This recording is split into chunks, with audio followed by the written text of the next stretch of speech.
You're watching WJLA 24/7 News. Good Morning Washington. On your side. A recent survey found 30 miles is the farthest online daters say they're willing to travel to meet a match. While most singles prefer to stay within their geographic circle, some are willing to give long-distance relationships a chance. Kate O'Connor, professional matchmaker with It's Just Lunch, is here today to discuss why casting a wider net can be a good thing.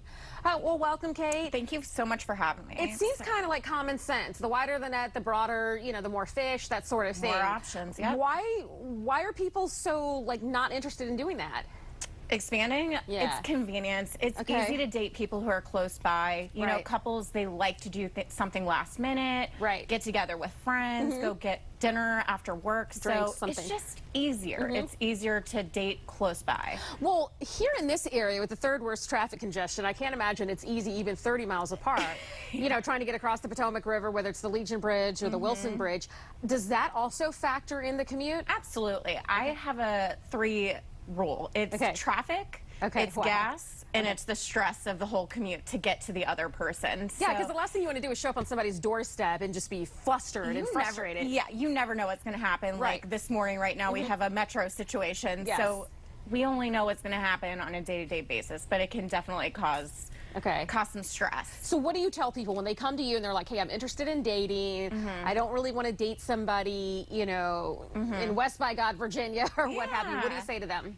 My clients at It's Just Lunch, they're willing to go the extra mile for true love. So they're willing to cross over the bridge. They're willing to go take the commute for the right person. So the way that I look at it is you can date close by, give it a go. Right. But if it doesn't work, you got to open up. You have to open up your options, the distance, and I think you're going to have better luck finding the right person. Now, what do you say to a client who says, well, I'm always willing to drive, but so-and-so doesn't really come to me?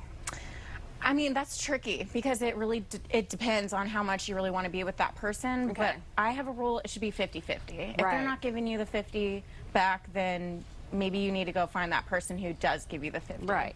Let's talk about what are some of the benefits of dating long distance, so to speak. Although I don't consider 30 miles long distance. We have a coworker whose husband lives in California and she lives here. Yeah, I think long distance relationships can actually be so much fun. Sometimes better than the face-to-face because you have time apart. You can use technology like there's FaceTime, Skype, any kind of video chat where it's almost as if they're sitting right in the front of you and you can have a fun conversation. Keep it fun and flirty, I guess. But what if the relationship develops into more? Because then you need to talk about some of these topics. I don't know, like your taxes. That's coming up. Tax season.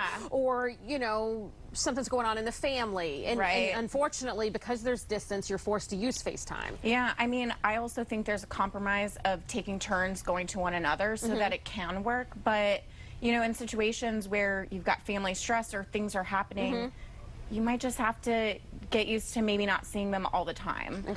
But you can absolutely make it work by maybe just making a schedule with one another. That's cool. Yeah. So being apart, I would say that one of the benefits I would think would be that you don't just go all in. You know how a lot of times when you're falling in love for the first time or with this person, you spend the first 6 to 8 weeks constantly with each other, you're each other's shadow, and that can become annoying even with the right person. Yeah, it definitely can. It can. I think you got to take your time getting to know one another. Don't go all in like you're about to get married next week. Take it easy, take it slow. See other people until you know that it's serious. It's the right one. Yeah. Okay, so now when somebody comes in and they say, okay, I'm ready to date, what do you say to them? Let's go. Let's go. Let's go. Let's get you out on some great dates. Okay. What are some of the things that you're looking for from a client? Definitely somebody who's actually serious about dating. Somebody that's willing to take it, this is an investment in their love life that they're working with. It's Just Lunch. So everyone that I work with is absolutely serious about finding a real relationship, and they'll do whatever it takes to find that person. Not just a date for tonight. Yeah, and I kind of look at it as if you do this, you're also making a commitment to me. So that's your first commitment. And if you can do that, you can have another commitment in your love life, in your personal life. So, yeah, I just think if you make time for yourself, then you're going to have so much fun. And dating's fun. It's not supposed to be stressful. Got it. All right. It's Just Lunch. That's where we find you. It's justlunch.com. It's justllunchdc.com, correct. dc.com. All right, Kate. Thank you so much. Thank you so much. Hopefully the commute back to the office is better and easier. I hope so.